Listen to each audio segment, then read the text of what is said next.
Aure ga al'adar malam Bahaushe wata hanya ce ta zamantakewa tsakanin saurayi da budurwa bisa waɗansu sharuɗa da kan wajabta musu kasancewa a matsayin mata da miji. Waɗannan sharuɗoɗin waɗansu ƙa'idoji ne ko kuma ginshiƙai ko kuma a kira su turaku da dole sai saurayi da budurwa sun hau wannan matakin ko ma'aunin kafin su kasance mata da miji. Daga cikinsu akwai sadaki, akwai wakili, akwai waliyi, akwai siga, akwai kuma shaidu. To da haka bari mu dubi daga cikin abubuwan da za mu iya ɗauka matsayin ire-iren auren Hausawa.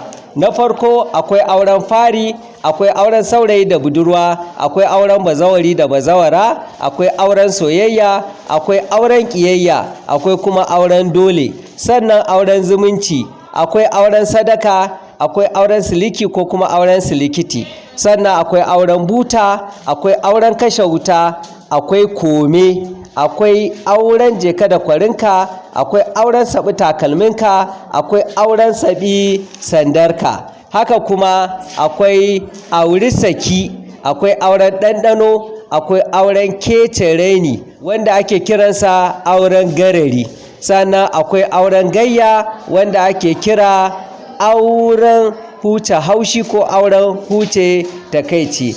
Bayan waɗannan akwai waɗansu ire-iren aure waɗanda sakamakon cuɗanya na al'ummar malam Bahaushe da waɗansu al'ummomi daban-daban Hausawa suka are su ko kuma suka yi haye sakamakon shigowar zamani da kuma cuɗanya da waɗansu al'ummomi. Waɗannan sun haɗa da na farko akwai auren tashi in maye, akwai auren ƙwace, akwai aure na dadaro, akwai kuma auren jari da sauransu. Yanzu za mu dubi ne game da auren siliki. Idan aka ce auren siliki ana magana ce a game da irin auren da ya jibanci jinin sarauta, wato masarauta kan yi irin wannan aure a tsakankaninsu. Wato idan har in kai ba daga jinin sarauta kake ba to ba za a taɓa baka auren 'yar sarauta ba. Da haka yakan kasance ne tsakanin masarautu ko kuma tsakanin masarauta da wata masarauta.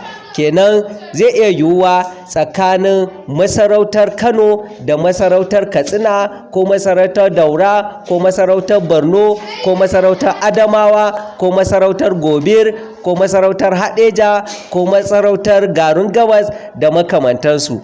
Kenan a inda waɗannan masarautu suke, kowace masarauta za ta iya ba da 'yarta aure ga kowace masarauta. Haka kuma zai iya kasancewa aure ne tsakanin 'ya'yan fadawa, kamar a ce ɗan bafadan masarautar Katsina ya auri 'yar bafadan masarautar Zazzau ko Daura da makamantansu. A zamanin da duk wani attajiri yana matsayin talaka ne a masarauta.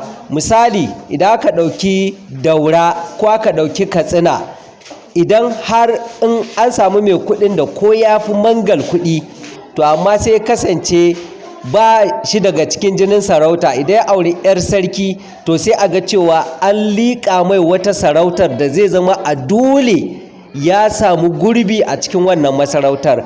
Kasancewar haka ya zama shi ma yana ɗaya daga cikin dangi ko iyalan masarauta sakamakon 'ya da aka bashi. Da haka wannan zai iya kasancewa ɗaya daga cikin nau'i na auren siliki. Abin tambaya a nan shine, idan ana batun sarauta, ya aka ga batun sarkin fawa, akwai sarkin makera, sarkin wanzamai, sarkin aska wato sarkin ma'aska da sauran masarautu da ya shafi sana'o'i na gargajiya. Shin za mu iya dubi ga ire-iren auren da ke tsakaninsu a matsayin siliki ko ba za mu iya ba?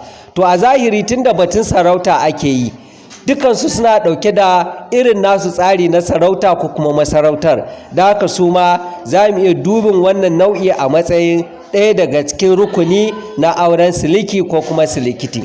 Tare da fatar za a yi liking, za a yi sharing kuma za a yi subscribing. Na gode, a huta lafiya.